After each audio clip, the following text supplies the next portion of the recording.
The morning sunlight spilled softly through the open window of the modest house, warming the worn wooden floor and filling the small living room with a quiet brightness. Outside, the sound of roosters crowing and the distant laughter of neighborhood children hinted at a world waking to another ordinary day. Inside, however, the rhythm of life revolved entirely around a small girl with curious eyes and a young woman whose life had been reshaped by responsibility, love, and sacrifice. Diep crouched on the floor beside a low table, where Nee, her daughter, sat with a box of crayons scattered around her. The little girl's brow furrowed in concentration, her tiny fingers clutching a green crayon as she carefully colored inside the lines of a picture of a house. Diep smiled warmly, brushing a stray strand of hair from her own cheek before leaning forward to gently guide Nee's hand. "Careful, sweetheart," she said softly. "If you stay inside the lines, it will look even more beautiful." Nee looked up, her eyes wide with pride. "Like this, Mommy?" she asked, showing the slightly crooked but determined strokes of color. "Yes, exactly like that," Diep replied, planting a quick kiss on her daughter's forehead. "You're getting so good at this. One day you'll draw even better than me."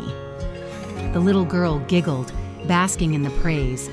Then, as if the thought had suddenly popped into her head, she tilted her head and asked, "Mommy, when is Uncle James coming home? He promised he wouldn't be gone too long." Diep's smile faltered for the briefest moment, a shadow of worry passing over her features. She quickly smoothed it away, not wanting her daughter to see her unease. "Uncle James finished his work already," she reassured her gently. "He's on his way home soon, maybe even today, if we're lucky." Nee clapped her hands, the crayons momentarily forgotten. "Yay, I miss him so much. I want to show him my picture when it's finished." Diep nodded, though deep inside she carried the weight of unanswered questions. Life with James had been filled with warmth and kindness. He had stepped into their world, offering stability where once there had been uncertainty. But sometimes, late at night, she still wondered how long their fragile peace could last.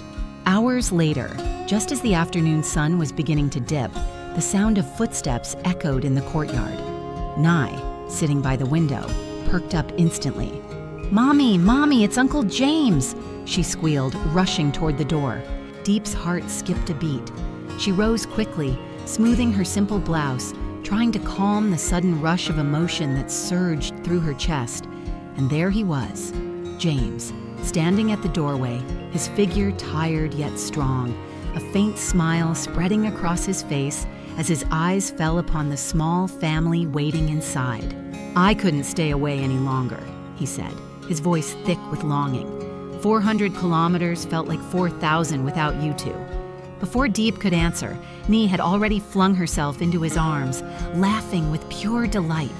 James lifted her easily, holding her tight as though he never wanted to let go. "I missed you, princess," he whispered into her hair. "I brought you something special, but silly me, I left it in the car. Tomorrow morning I'll give it to you, I promise." Nee's face lit up, her excitement bubbling over. "A present? Yay, thank you, Uncle James." Diep watched them silently, her heart softening at the sight. James looked worn from travel, but the happiness in his eyes was undeniable.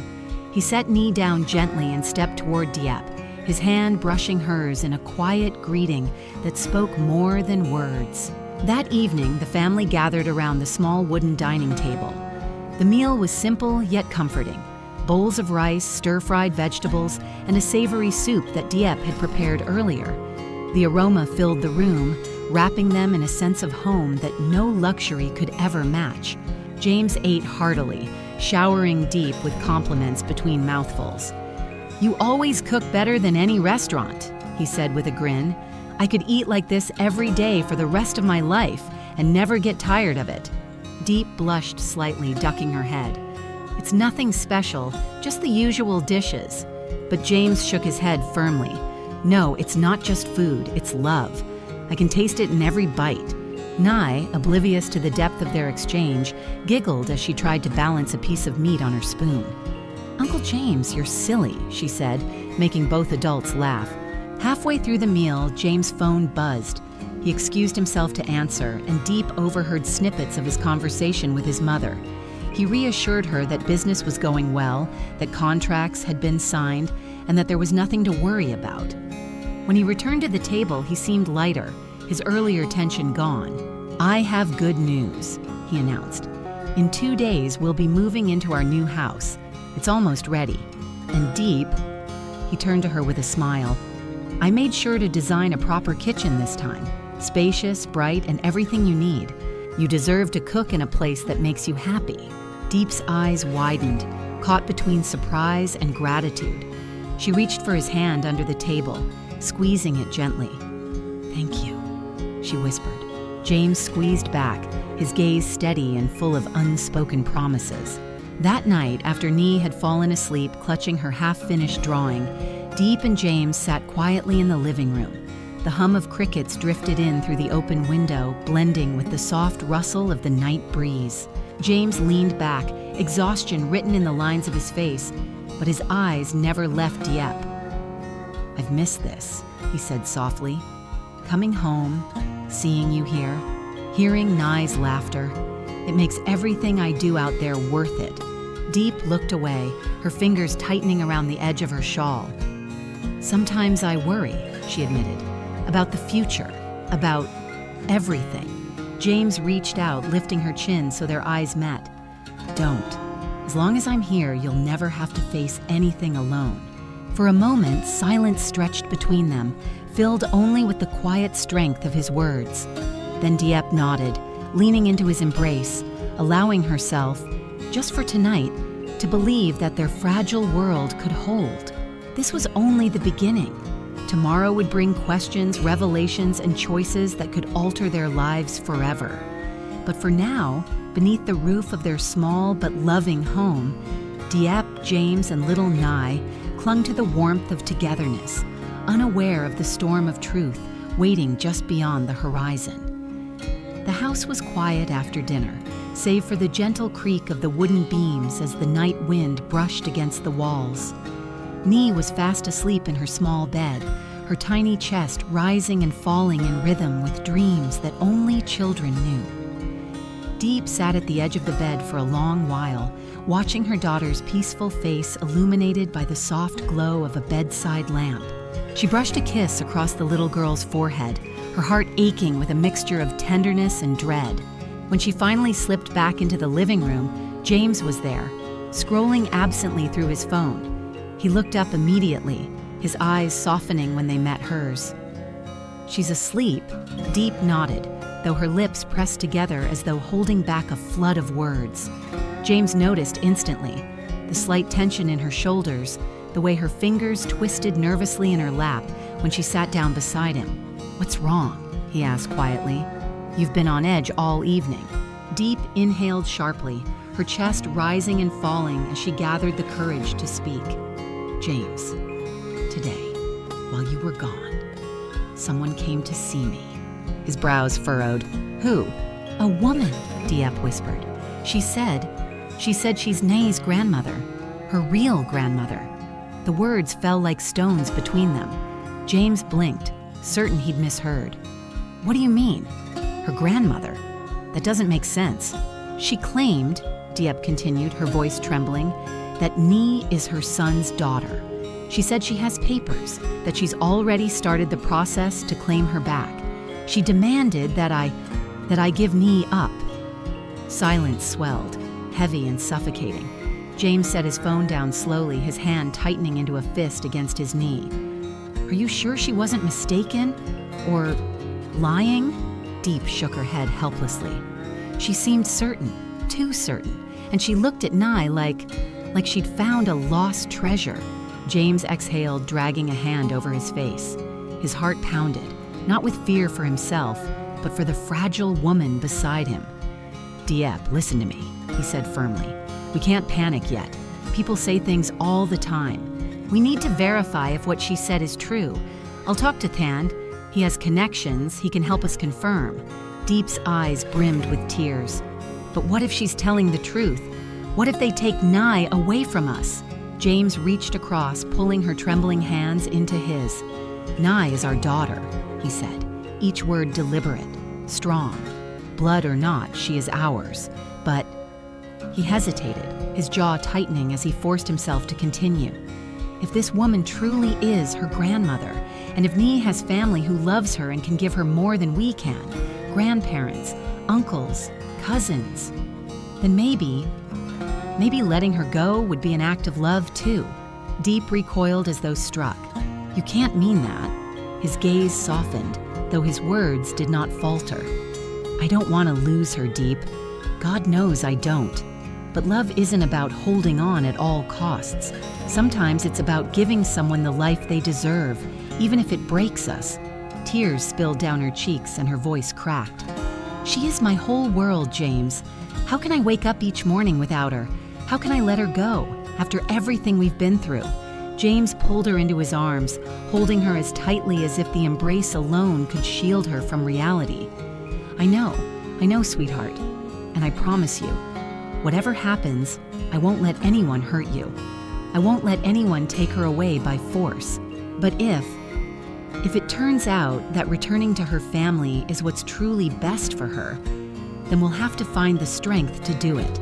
Diep buried her face against his chest, her sobs muffled against the steady thump of his heartbeat. His own throat tightened, but he refused to let his tears fall. One of them had to stay strong. They stayed like that for a long time, wrapped in silence and sorrow, until the night deepened and the lamplight flickered. Finally, James spoke again, his voice low but resolute. Tomorrow I'm clearing my schedule. No work, no business calls. I'll take you and Nie out. We'll spend the day together, just us. We'll make memories that no one can ever take away from us, no matter what happens. Diep lifted her tear-streaked face, searching his eyes. Do you promise? He cupped her cheeks in his hands. With all my heart. And one more thing, listen carefully. His tone hardened, a fire burning behind his words. As long as I'm here, I won't let anyone harm you or Nie. If anyone tries, they'll have to go through me first. For the first time that evening, a flicker of reassurance stirred in Diep's chest. She nodded slowly, leaning into his touch, allowing herself to believe in his promise. The next morning dawned brighter than expected, as though the sky itself sought to wash away the heaviness of the night before. James rose early, determined to make good on his vow. He prepared a small breakfast, insisting that Diep rest while he and Nie set the table. The little girls skipped around the room, her laughter a balm to their weary hearts. Where are we going today, Uncle James? Nie chirped, her eyes sparkling. You'll see, he replied with a conspiratorial wink. But first, we're going shopping.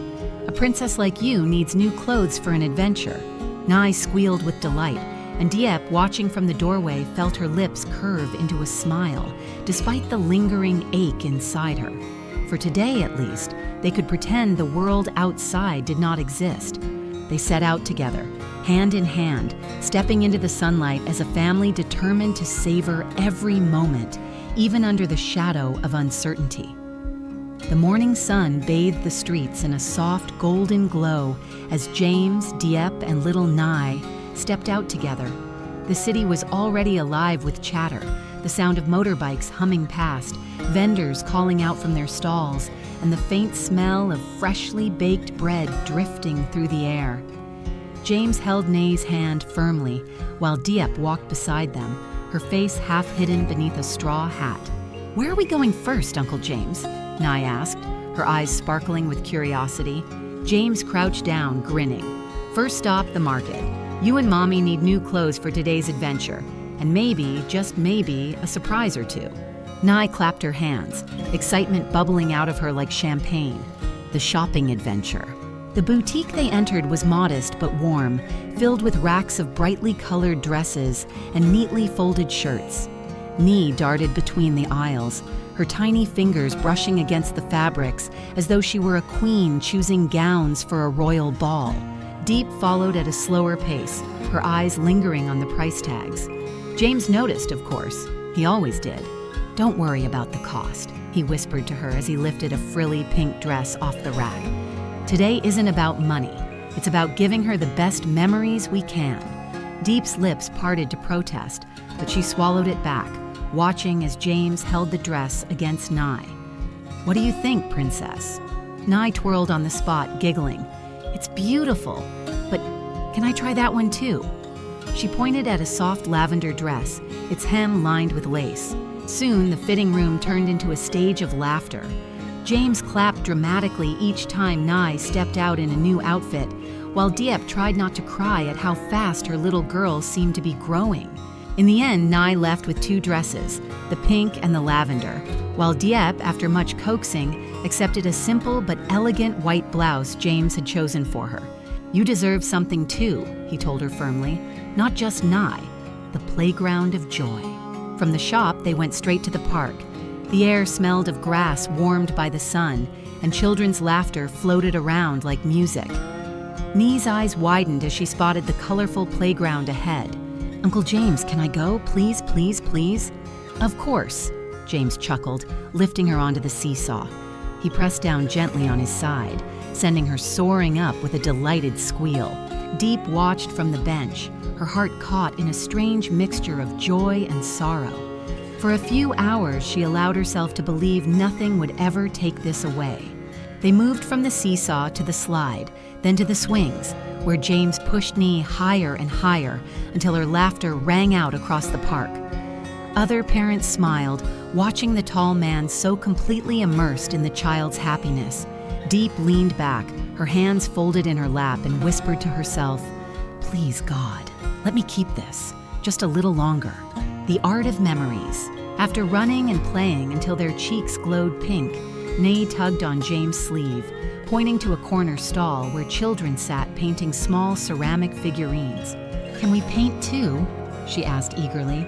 "Why not?" James said, paying the vendor before guiding both Nay and Diep to the table. They each chose a figurine. Nay picked a tiny rabbit, Diep selected a delicate swan, and James took a sturdy little soldier. For half an hour, the world fell away. Nay dipped her brush into every color, leaving her rabbit splattered in chaotic beauty. Diep's swan, by contrast, was graceful, with carefully blended shades of blue and white. James' soldier looked rugged and uneven, though he painted it with fierce concentration. When they finished, Nay clapped her hands. "Let's have a contest! Uncle James, you're the judge." James examined each figurine with exaggerated seriousness. Diep's swan. Elegant, refined, a solid 9 out of 10. Diep smiled faintly, hiding the warmth in her eyes. And Nay's rabbit. He turned it slowly, pretending to ponder. Wild, colorful, free-spirited. A perfect 10 out of 10. Nay squealed, throwing her arms around his neck. "Yay, I win!" Diep laughed softly, shaking her head. "Of course you'd give her the highest score." James only winked. "She's my little princess. What did you expect?" The promise kept.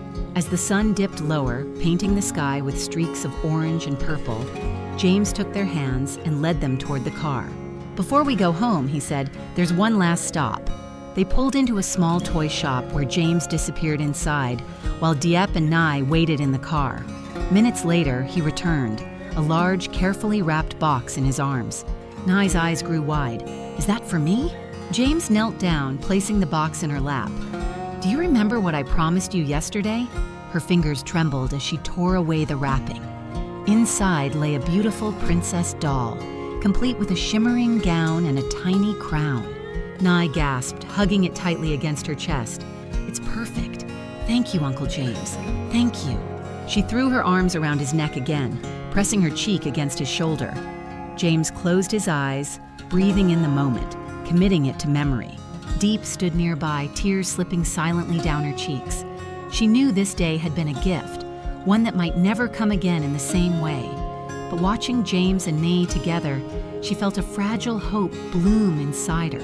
Perhaps love in its purest form was enough to fight against fate. Epilogue of the day. That night, after Nay had fallen asleep clutching her princess doll, Diep and James sat together on the balcony.